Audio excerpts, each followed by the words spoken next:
Hello kids, welcome to video series on endocrine system and endocrine glands.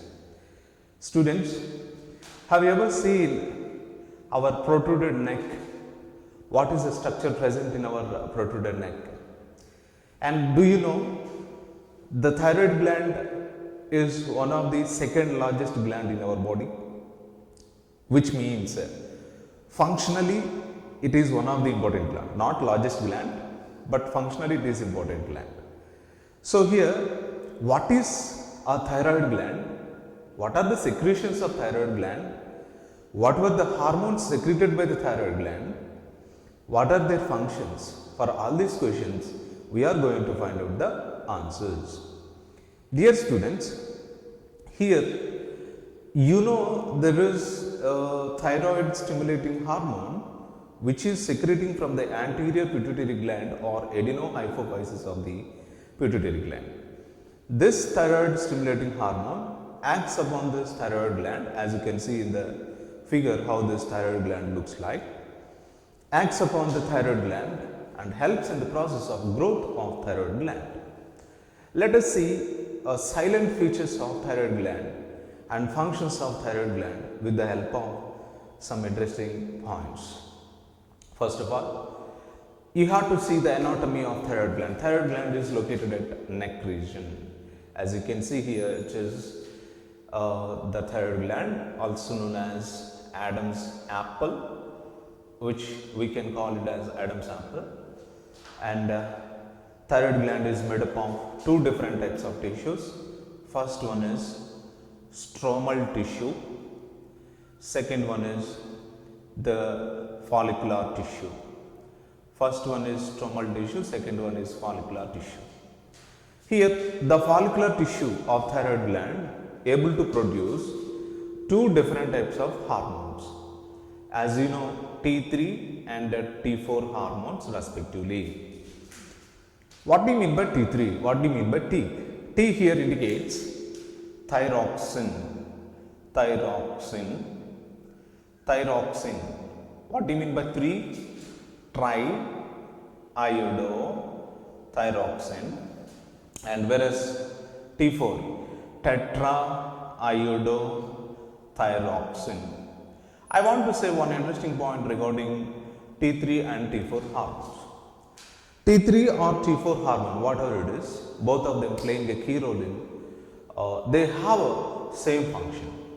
What are the functions of these two hormones? Interesting point is T3, whether it is a T4, tetraiodothyroxine, nothing but T4, triiodothyroxine, nothing but T3 hormone.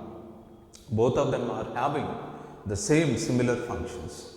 Here, T3 or T4 hormone helps in the process of increasing basal metabolic rates. What do you mean by basal metabolic rates? Basal metabolic rates.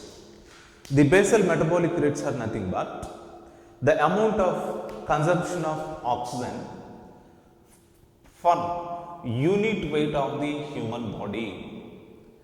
Unit weight of human body is called as the basal metabolic rates. If suppose, if your body weight is 60 kgs, if your body weight is 60 kgs and per 1 unit, if you are consuming 5 ml of oxygen, then this 5 ml of oxygen is considered as a basal metabolic rate of your particular cell or particular body.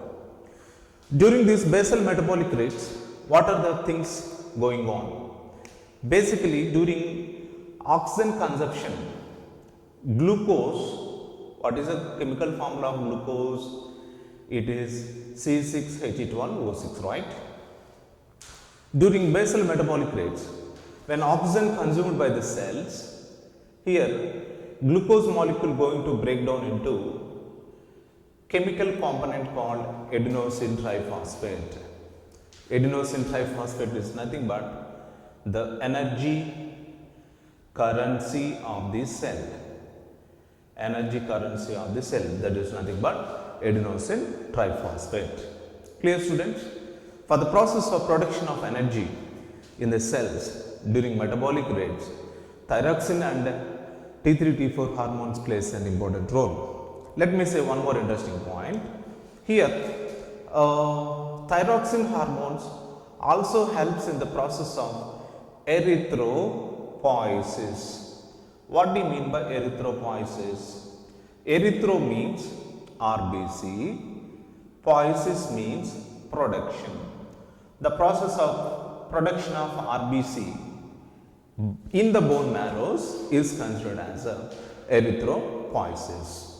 So during RBC production or during generation of red blood cells, the thyroxine hormones plays an important role. I want to say about one more important hormone, that is calcitonin. Calcitonin.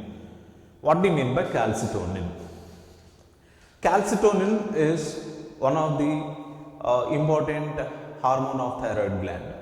Here, parafollicular cells of the thyroid gland produces calcitonin. Parafollicular cells of thyroid gland able to produce the calcitonin. By the way, what is the use of calcitonin? Calcitonin hormone helps in the process of calcium homeostasis in the blood or in the bone marrow or in the bone cells. To maintain stable calcium component or to maintain calcium composition in our body in a proper manner, to maintain particular value, frequency or particular value or particular composition of calcium, particular deposition of calcium in a particular organs, calcitonin hormone plays an important role. Even calcitonin also helps in the process of maintaining phosphates and their ions. Phosphate ions and calcium ions in the blood or in the bone cells, they are present in a proper composition. It's because of a hormone, namely calcitonin. Clear, students? This is about an interesting gland called as the thyroid gland. In the next coming video, we are going to see an interesting endocrine gland. Until be safe. Thank you. We'll meet in the next class again. Have a nice day. Stay tuned.